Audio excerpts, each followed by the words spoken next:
Hello. Little extra snack there. Can you guys hear me okay? Just a little bit there?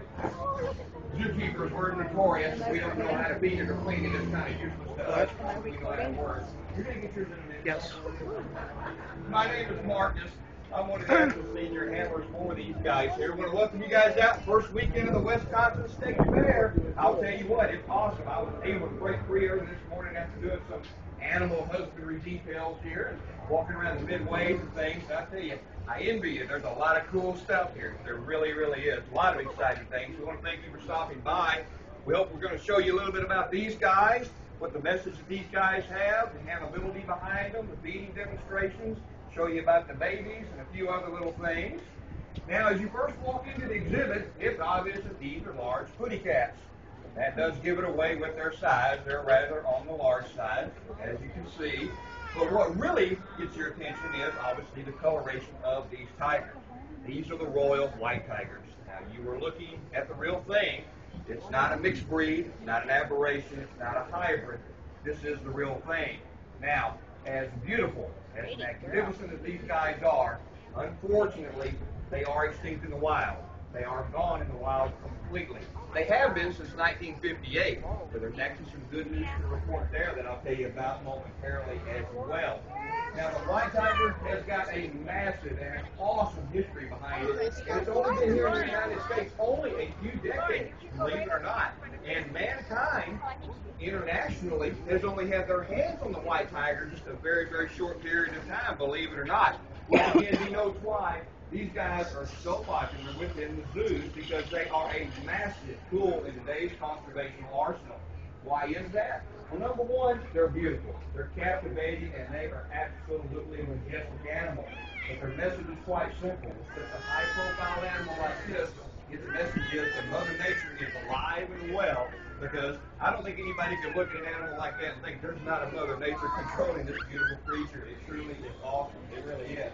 Now, being born a white tiger in the wild, that's kind of a cool thing for you and I. Unfortunately, in the wild, before they were gone or extinct in the wild, it was kind of like an automatic death sentence. The reason for that is, number one, it's very much a rarity. It was believed almost a century ago that one in every 10,000 wild tiger births produced a white tiger. Mother Nature just did not surrender them that easily. But here's the other problem. These guys are indigenous, or they're from the home of India, southern part of the continent of Asia, in a little area about the size of Texas called the Sundarbans. Now, the Sundarbans, well, for lack of a better description, is a very, very dangerous place. It is just a huge mangrove forest, which means it's a swamp, and I'm talking a big swamp. Now, about 9 months out of each year, it is completely impenetrable by man. Man has just had a hard time getting in there. It takes boats and everything else just to get in there. And it's really packed in with every kind of foliage you can think of, which means it's pretty dark in that region. It really is. So you take an area that's really dark, heavy foliage, a lot of greenery, a lot of grass, a lot of obstructions and trees, and then you put a white tiger in the middle of it. Their camouflage and their striping pretty much defeats the purpose. So if they were able to survive infancy and get to being a neonatal, they typically were taken out by other predators because there's just no way, or it's very difficult, I should say, for them to be able to survive. There were a few that were documented and seen in the wild. Don't know what happened to them. Of course, we're talking several decades ago, though. But it makes it very, very difficult for a white tiger to be able to get close to its prey, because it's like a great big red flag as it goes through the forest. Here I am, how are you doing? Even though I'm trying to be quiet at 500 pounds, I still got this big flag tied to me that just gives it away. So why would Mother Nature produce something like that in very, very limited quantities? Why would she give us that and then all of a sudden take it away? I'll give you a few suggestions as we go on what the zoo communities think about this. Now, to give you an idea of the popularity of the white tiger, many people, most of us, pretty much resemble, I should say, relate to the white tiger, is that there's just over 200 big, large, multi-million-dollar accredited zoos here in the United States. Just over 50 of these animals are on exhibit within those zoological parks, and the majority of those parks utilize the white tiger as their flagship animal, a high-end status symbol. Now, there's just over 400 of these magnificent animals worldwide.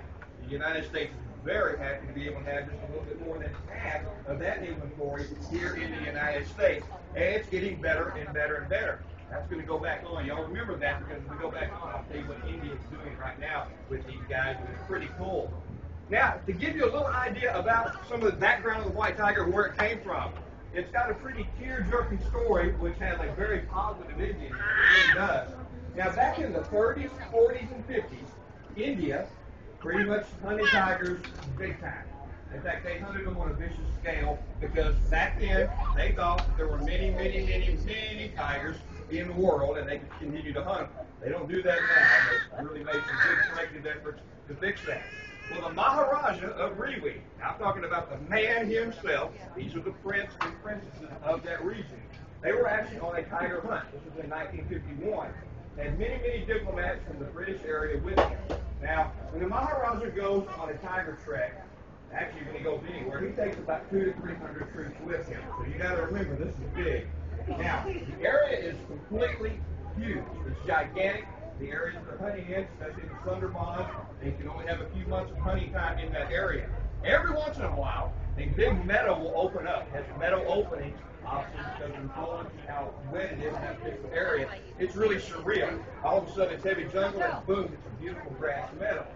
As they were on day 3 of a 10-day planned outing, they come across a meadow. But inside the middle of this meadow, which was about 600 yards square, so it's pretty big, that gives you an idea, they find all this disturbed foliage. And as they got closer to it, they found a female tiger in the center of this huge area. And it was obvious she was killed by a massive, heavy-duty combat scenario. I mean, it was a huge scene. There's even photographs of it out there on the internet as well. They couldn't figure out what happened. Was it another predator? Another tiger? Was it actually other hunters?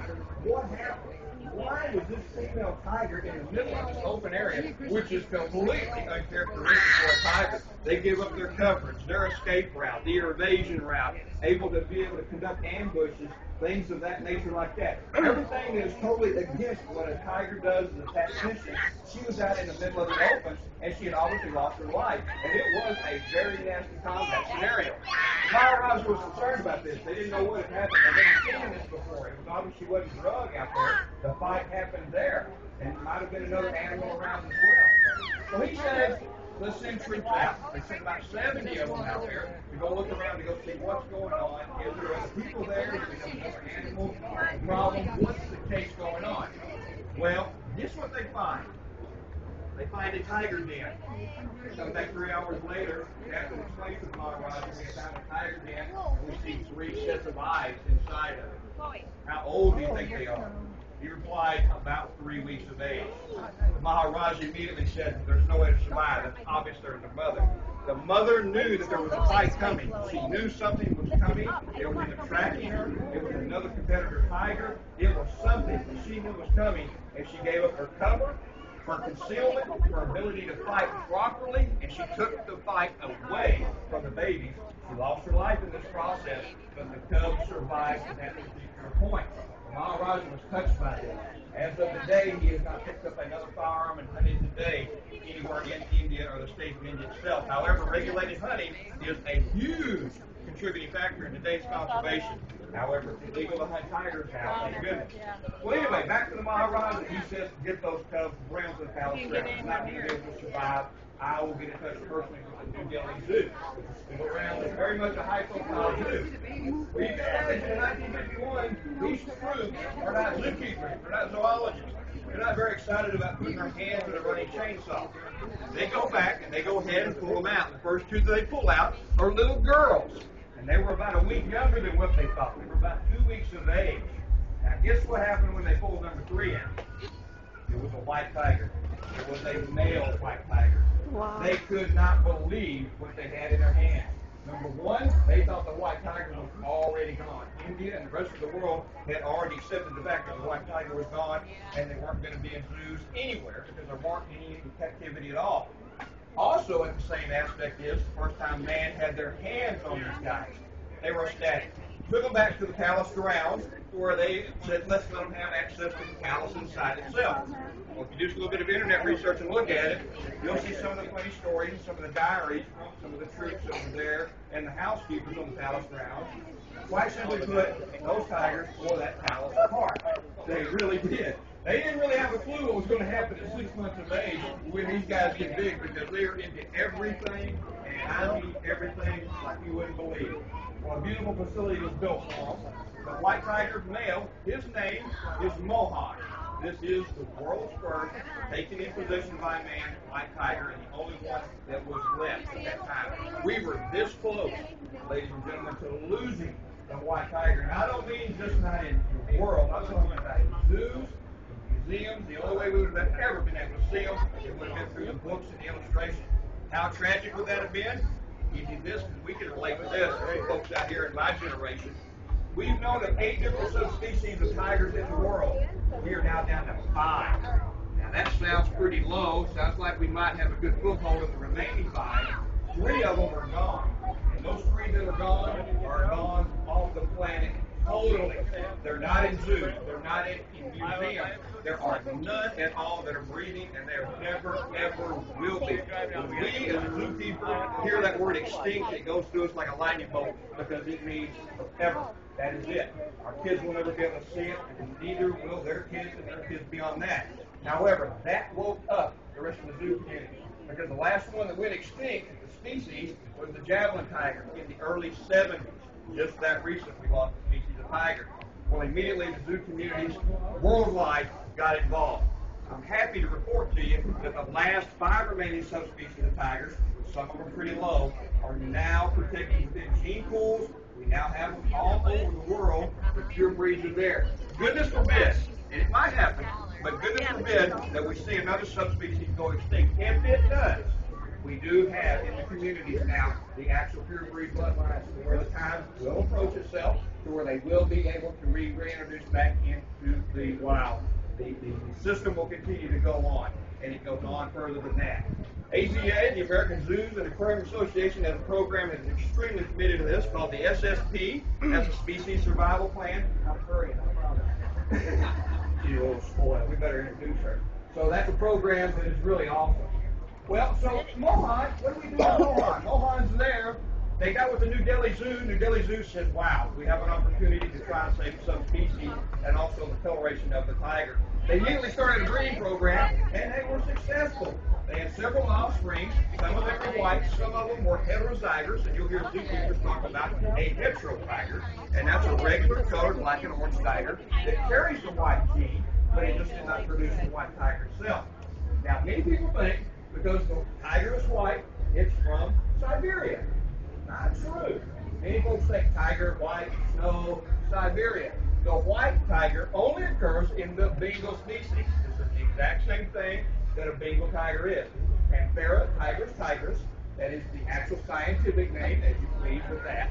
It is the same one. About 3,000 of them are remaining in the world. However, the whites, like I said, were gone in the wild.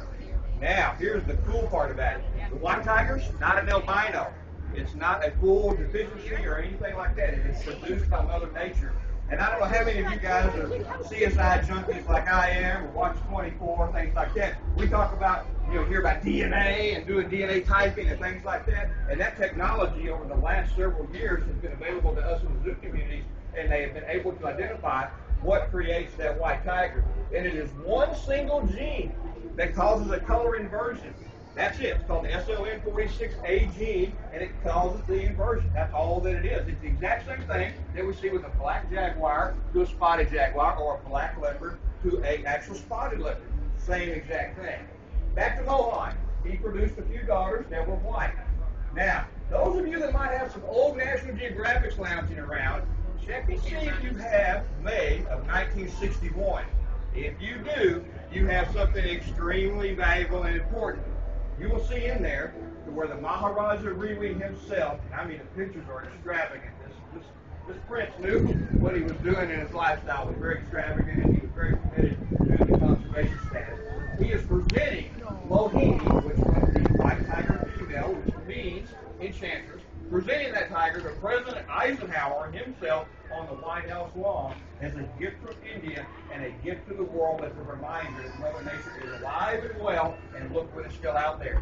Well, Mohini went to a little zoo. You might have heard of it. It's called the Smithsonian Institute and the National Zoo, Washington, D.C. They then started with Dr. Theodore himself an actual breeding program that captured the white gene and allowed these guys to survive. Every single white tiger you see today, these, Siegfried Roy's, Cincinnati Zoo, Columbus Zoo, every single one that you see today is related directly right back to our great-great-grandmother Mohini that was first brought to the United States in 1961. Now, what's really unique about what we get about Mother Nature in this, why she produces this, and why did it go away, we find it very ironic in the zoo communities that man gets their hands on the white tiger. 1951, 1954, the breeding starts. In 1958, it's classified gone. They saw one in 58, and that was the last time that it was ever seen. And then all of a sudden, it's pulled away. It's almost as Mother Nature was saying, I'm showing you this. I'm not producing this as some kind of a gimmick or a game. I'm letting you see what is out there. It's limited quantities. I'm ringing the telephone. Answer it. Once you answer it, take this gift and show people what it's about. The Hindu religion believed, and had many mythologies around it, that Mother Nature would produce a white tiger every 1,000 years, and that was to show mankind that she was happy with the way things were going, and to remind man that Mother Nature is still here, alive and well, and to respect what she has with that. So the white tiger's got a pretty cool background with it. It really, really does. And again, that does make them a very, very strong tool with today's conservation projects. Now, when you have tigers that like to do this, that lounge comfortably, and allow us to go in there with them and get interesting, this is what makes them really cool, because we get to get close to them. Unfortunately, many of the older style zoos, you go to the zoo, you go see the tigers, and where are they at? Usually like maybe an acre away, and they're asleep underneath a tree or whatever the case may be. The idea with these guys here is to bring them up close and personal, just like this, show you a little bit about them as well. While they're kind of lounging, this is probably a good idea and a good time for me to kind of introduce them to you here. Our hands are going to get full once we start feeding them. We obviously have, I would say 4, but we'll say 2.5. We'll do the women first, young ladies first. The one that's lounging right here on the block looking all pretty. Now, her name is Gita, G-I-T-A. It is actually an Asian name as well. Now, it has a meaning of a gift from an angel. Now, the problem with that is Gita knows that, and she utilizes that to her advantage. She's a really good one. She is. Now, Gita's 13 years of age. Now, in the wild, she'd probably already be wound up and gone and finished up what she needed to do, because a wild tiger, normally, if they're lucky, will live 9 to 11 years. In captivity, are you ready for this? 25 years. It really is, and that's an awesome thing. She's still very much a young girl for her age and for her species. However, that longevity comes with a pretty big price tag. To give you an idea, we were looking at it this last week. Just to purchase her particular food that she has per year, this includes the preparation and things like that, is about $36,000 per year. That's just to feed her. That doesn't include her environment, housing, her main habitat based on the Dallas Zoological Facility itself, her keepers. She has about 6 staff that directly handle her, and just any at her call, day and night, and then you've got the chief veterinarians and medical. So typically a zoo will budget in about $160,000 to $170,000 per year to maintain just one tiger. The animal husbandry is that perfected today with these species, and it shows because it creates a very, very long lifespan with these guys.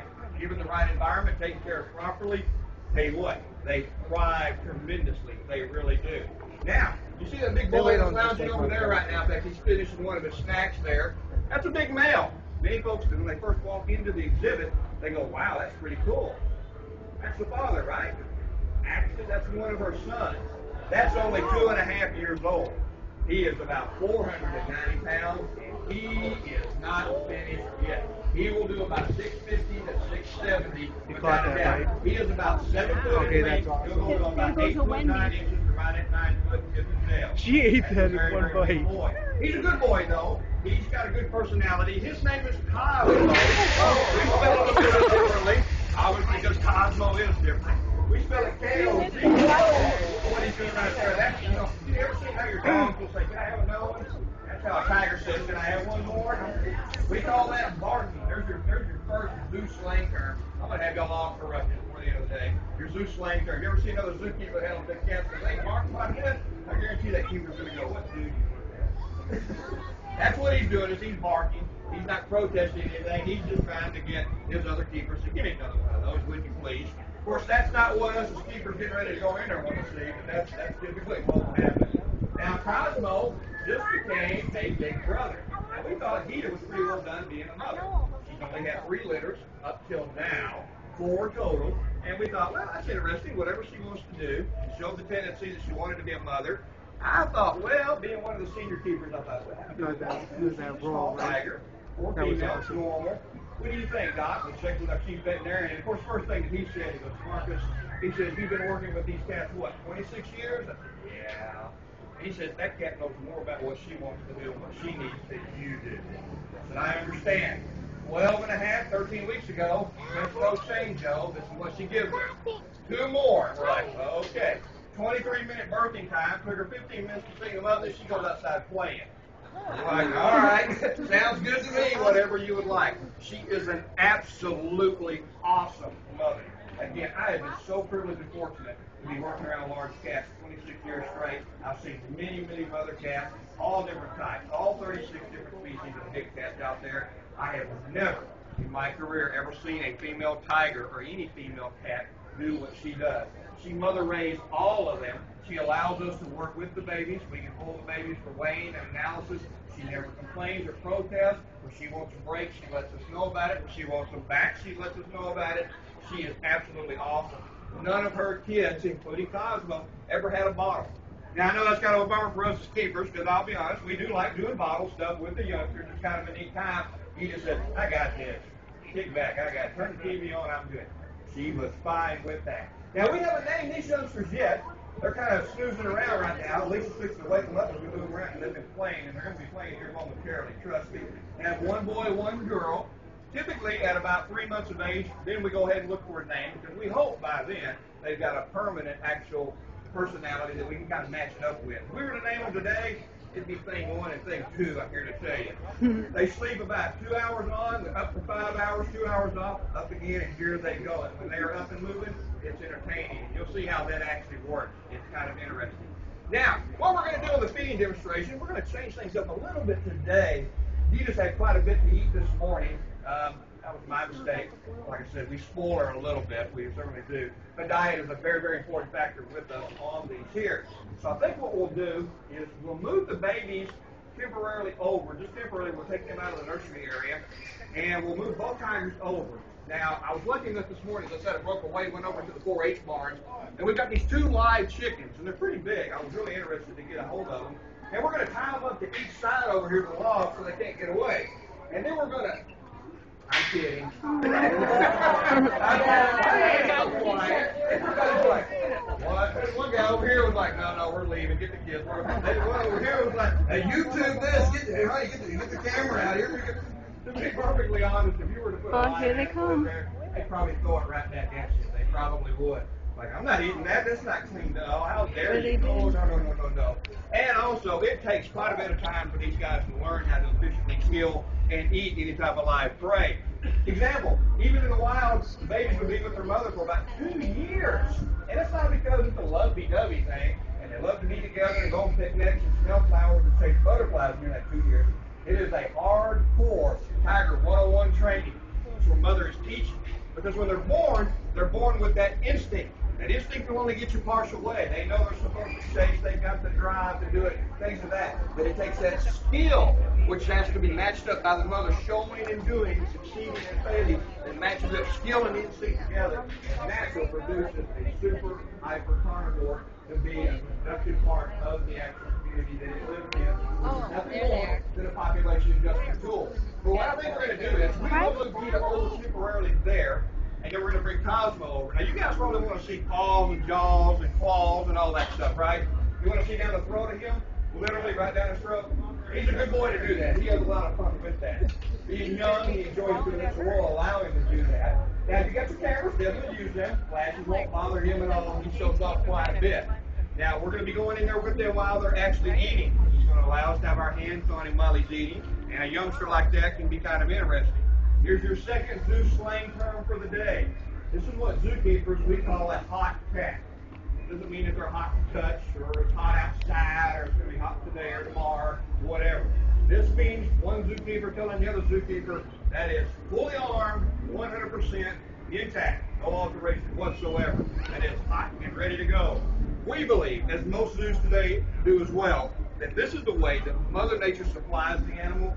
This is the way that we need to be able to handle it. But quite honestly, we don't have any business putting our hands on these magnificent animals. What? Now, does it make it a little bit dicey for us when we go in there while the tiger's eating? It's fully armed. It does. After so many years of doing this, animal big cat like asks us all the time. It's a valid question. Have you ever been bit, Marcus? Kicked or scratched or anything like that? I have, many times. And of course, the next question that always follows right after that is, did it hurt? I hate to say, well, it didn't hurt. It hurt a lot. It really did. One thing about tigers, that is part of the occupational hazard that happens there. These are not pets.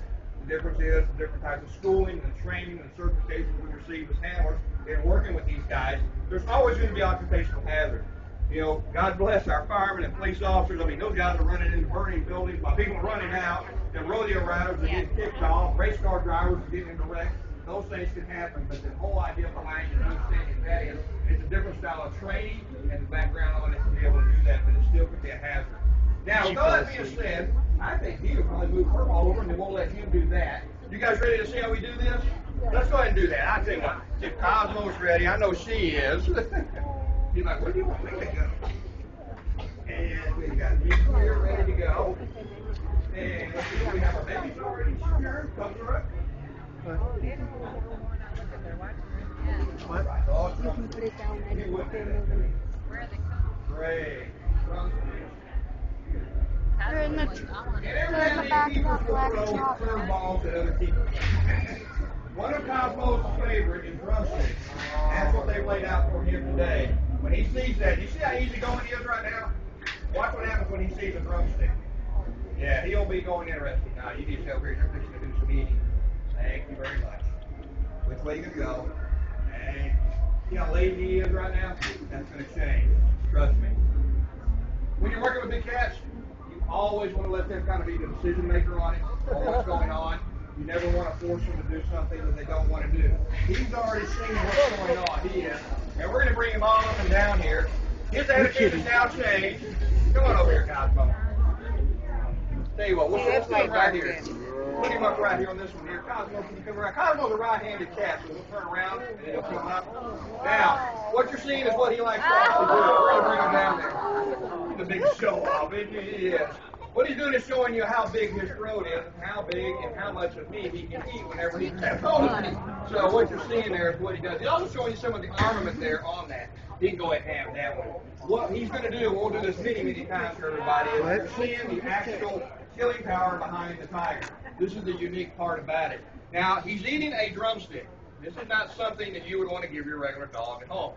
It's not something that we really give him a whole lot of. It's more of a snack for him. And you notice he ate the whole thing, what was that, about 8 seconds? There you go. Yeah, now you can see some of the claws and what he's showing. As he hangs that mouth open, you can see those canines that are in there as well. Upper and lower, about 3 inches on the top and about 2 inches on the bottom. But when he's in the front, take a look next time as we bring him back and forth again several times. You're going to see the rear teeth. Now, those are the carnassials, what you and I would call the molars. Carnassials are the hypercarnivore. That is the killing mechanism behind the tiger. That is the trigger behind the gun without a doubt. See if you can see that as he opens it up. There you go. You see the big teeth. You got the incisors in the front, you got the canines in the back, and then now you see a big throat there, and now you can see the carnassials in the back. That's what will snap things in half. Give you an idea of his power. He can crush about 3,600 pounds per square inch back there, whatever he gets a hold of. Now you compare that to man, a human arm breaks in half. I'm talking about clean in half and off at only 80 pounds of pressure per square inch compared to the 3,600 to 3,800 that he can dispatch himself. He's got a huge mouth. Now you also notice that he turns his head sideways because the tiger's jaw only opens it from the bottom down. The top does not open up. Mother Nature designs him that way because he's got a bunch of secret weapons I'm going to have him show you here in just a minute. The idea behind that is the tiger's a frontal soft cat. most of his prey just doesn't walk up with a yellow flag and say, I got it, here you go. They don't do that. He has to go after it, charge it, and take it down. I So can the take that, idea you take behind the it is pictures. he's making his final assault on a prey animal. Last second, he decides to Pause open his it for mouth now. and go ahead and do the quick neck Wait snap until deal. 30 If he were to minutes. raise his head up forward, what would happen? He'd be looking up at the sky. You know, Mr. Rabbit and Mr. Pig or what have you would be going, oh, thanks a lot, later, bye. No, it doesn't do that. So the jaw drops down, keeping focused eyesight, which you'll notice that his eyes are always fixed forward. He locks in and goes to it, but he has a tremendous peripheral vision, right at 60% back to him. Like where I'm standing right now, if his head's forward, he can still pick me up all the way to the pelvic region. Come on down here to do that again. He's being so good today. He is. That means he's probably going to eat. Raise back up, Cosmo. Show us your armament. See if he'll put his claws out. And now you see some of the claws there. You see how these are here? Formidable hooks. You can see what's getting housed in there, what he has. These guys are what we call a two-dimensional, what we call two-phase shearing tactic. And that's just a technical zoo name, meaning it's just like your domestic cat home. It's just a lot larger. It's designed to come out into two phases within that paw. And that makes it nice whenever he grabs hold of his prey and he puts his hooks into them. If he doesn't like the way that it's positioned, he can retract the claws back out without having to remove his paws, reposition, and then put them back into the prey and finish the job that he actually needs to do. Raise him back up there again. He's being so good. I am so happy with this 2-year-old. He's doing wonderful. See some of the claws there. Now you can see that. Oh, yeah. Huge. Now, you see that big nose he's got? That boy's got a big honker. There's no doubt about it. He does. He's got a big one. And you would think that would be like the best drug detection cat in the world, wouldn't it? I mean, it's like, all right, where's the dog? Well, I don't know. All right, go get the tiger. Look him up. Where's it at? Why was This guy here, believe it or not, tigers, they can't smell for squat. They can't. About half of what a regular dog can. They can still smell way better than you and I. They can pick their prey out and things like that. But they don't have the sensory perception and detail as a regular canine that you have at home. That nose and the nostril section is designed for one primary thing, and that is to get air into those lungs that he is taking off. Because if he starts to fight, and as he goes after things, that mouth's going to be tied up. And he hopes there's going to be a lot of food blocking the airway there while he's working what he needs to work. So that nose is designed to pull that in. Now, you also notice, and I hear those comments so many times, look how big his head is. When you first walk into the exhibit, it's like, oh my gosh, look at the size of that head. Well, I wish I could report it because he had a big brain. He doesn't. He's got a small brain. And there's not a tremendous amount of bone in there, mainly on the front side and underneath the jaw. So that leaves a lot of open area. But if you notice, he didn't have any holes or anything there. So what do you think's in that region? The muscle. This is the awesome part behind the tiger. From the lower mandible all the way to its under jaw section, that's where the muscles are attached to create the biting power. And I'll give you an example of that. So you get your two fingers, where you take your thumb and a finger, and you put one rubber band around it, and you go up and down, up and down. You would feel a little bit of resistance. Now, take 200 rubber bands and put them around that. Now you get an idea of just the force that he has. Now, what keeps that going and running is the massive amount, as we were talking about, oxygen and the blood supply and the metabolism. This guy here burns up daily, 15,000 calories per day. That's 15,000 calories. That's the equivalent to about 400 hamburgers per day is what that body just absolutely puts out. So now you combine all those muscles, you combine all those blood vessels, then you combine the huge amount of oxygen that he can feed his system with, combine that with that metabolism, and what you've got is a miniature, well, not miniature, you've got a hydraulic system is what you have here that is designed to put some serious bite on whatever it wants to go after. It really, really does. Now, the tiger has got a lot of other really cool secret weapons. Say, for example, what's our fastest land mammal? Anybody know what that is? Cheetah. Cheetah, that's right. Animal Planet people here, that's right. We need two. Cheetah. Those guys are land sharks. What, 70, 72 miles an hour is what they've been reported at? Those guys are very, very fast. Tigers are extremely quick. Not fast, but extremely quick. And I'll tell you the difference there. These guys have been documented of doing up to 50-mile-an-hour bursts of speed. That is awesome. Their normal takedown on a prey animal or an attacker aggressor is about 32 to 36 miles per hour. they have a major handicap. They can only hold that speed for right at about 30 yards, and that is it. Not for 5 minutes, not till they catch their breath. For the rest of the day, they burn that energy out. It's like gasoline on the fire, poof, and the energy is out. So he depends greatly, very, very much so, in getting very close to the actual prey animal. And what is awesome about that is he has to sneak up very, very quietly. He has to get within a very, very close range. He'll use those actual paws to actually get close to the prey animal, use it as a shock absorber, keep everything frontward and forward, and look at what he's doing, and then he will launch that actual assault. However, he's also a pretty smart boy. He knows that he's got a good quick speed. He knows that he can get fairly close to the prey, but he also knows that he's not like a lion that has other lionesses around him to where if he gets hurt or injured, he's got somebody else to help pick the slack up. Not the case. In a while, he would be by himself, most definitely. So if he gets hurt, he's got a problem, a serious problem. So typically, he will go after things that are smaller than he is. But because they're smaller, that usually means they're a lot quicker than 500 pounds of Buddha's head over here. It really does. Got another secret weapon. I tell you what, have him walking back and forth. I want to show something here. This is really cool. Notice that he's walking back and forth. You've got the front and the back. Look how much larger the front is on the paws and the shoulder than the back is. Those paws are almost twice the size in the front as they are in the back. Look at the shoulders pivoting above the actual spinal section. It's oversized. Another awesome deal. Tiger, again, is meant to do all of this assault work in the front. So if this little stick represented his actual spinal section, and let's say these two little fingers here represent, we'll call them his arms and elbows. They don't fit on the side like yours and ours do.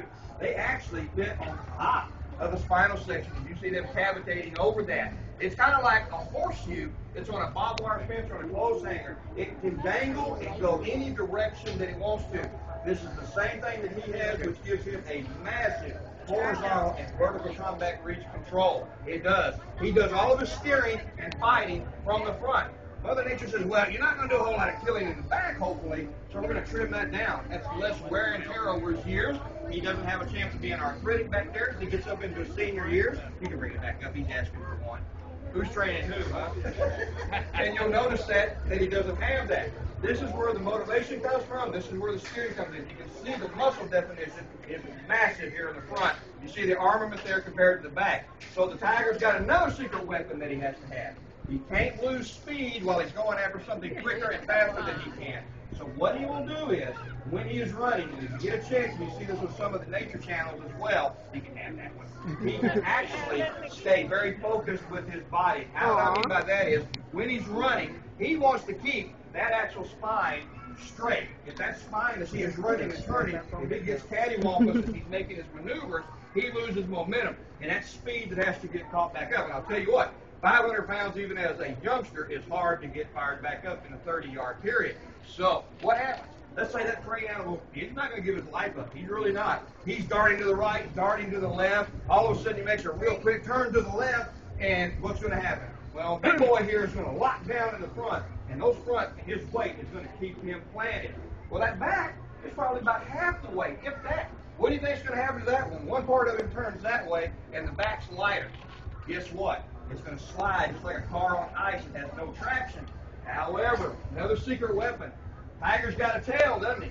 You notice that the tiger's tail is not as long as like a leopard, which is a tree climber. Anything else than that. The lion's tail is way longer than this. You'll notice what he will do, or any tiger will do, he'll take that tail and he will start to rotate that in the direction, very vigorously, that he needs to go. And what that is, guys, is an actual centrifugal force application tool that is on demand. He creates that force that applies that kinetic energy down here as it just goes around and around and around and drops this weight in and keeps him lined up. And then when he doesn't need that weight anymore, he quits spinning that tail and he fires off. It's the exact same principle like some of the big fire engines. You might see those, especially in downtown things, where they've got a big ladder behind them, and there's a fireman all the way in the back, and he's actually controlling the steering mechanism to get that big piece of equipment and that apparatus around the corner. The exact same thing with the Tiger. Really unique and something different that is on there. He's a good boy, and he's being really good today. He's showing balls and everything. Guido, we're not forgetting you. We're not forgetting you. He's like, I'm so patient. Also, she's so full, she's already had about 20 pounds today. You've already eaten it. Why are you still there? It's like who's training who. That's the unique part about it. Now, one thing that we do like to talk about definitely is the conservation of where these guys are going. As we talked about earlier, the white tiger has been extinct in the wild since 1958. For decades, India said, that's it, they're gone, we got no place to put them. They're out of room over there because these guys need a tremendous amount of real estate. Give you an example. This is a little old 2,400 cubic foot exhibit. This is really good for a couple of weeks to get out of some of the hot heat and things like that. Their home facility is 220,000 square feet. But a large tiger, a big male tiger like this guy right here in the wild, he would need a home range of about 70 to 80 square kilometers.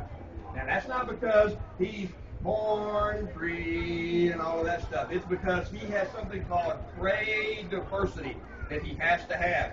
Let's see, a deer. A deer, for example, we can all relate to what a deer is. That's one of the favorites of a tiger to eat. In 1 year, a big male like this would eat about 60 to 70 deer per year. That's just one particular prey animal he likes to have. That doesn't include all the other things that he's going to eat within that 12-month period. So you can only imagine the dent in the ecosystem this guy can put out. He has to have that range for that. We have super Walmarts. He needs 60 square kilometers. He really does. He does. Same thing with the female and what you see with that. But going back to India, talking about these guys not being able to release them because they didn't have the room. Well, guess what?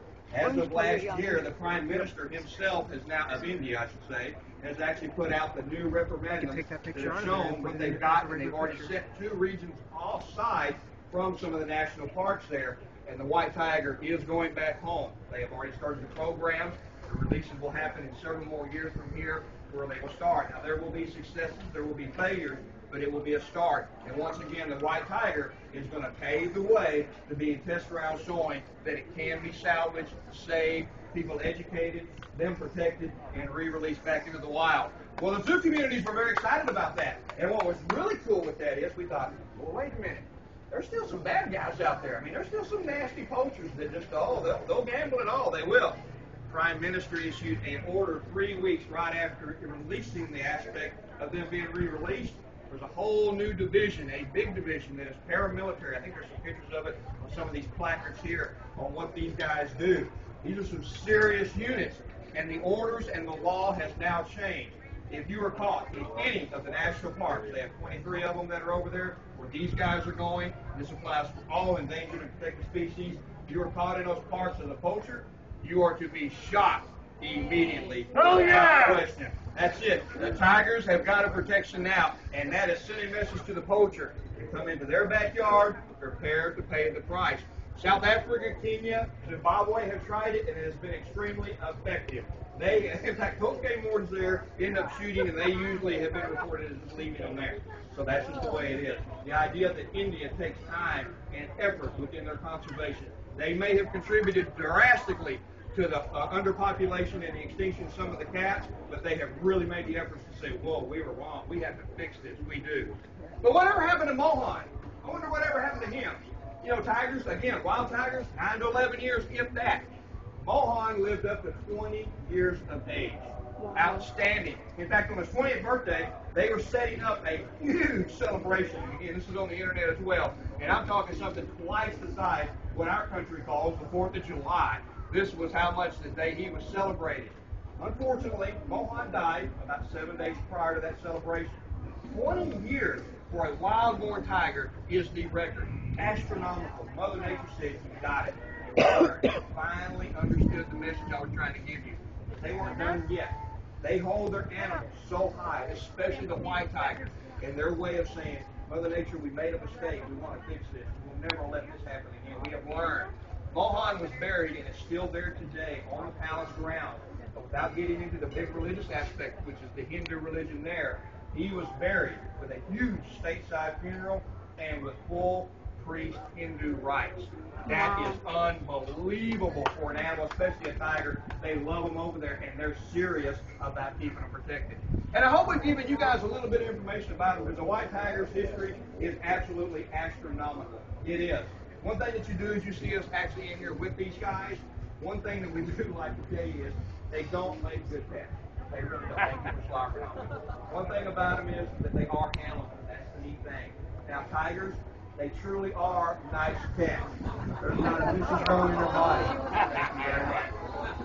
And I'll tell you another little secret. Every single one of you can actually do this. Will you let go of me?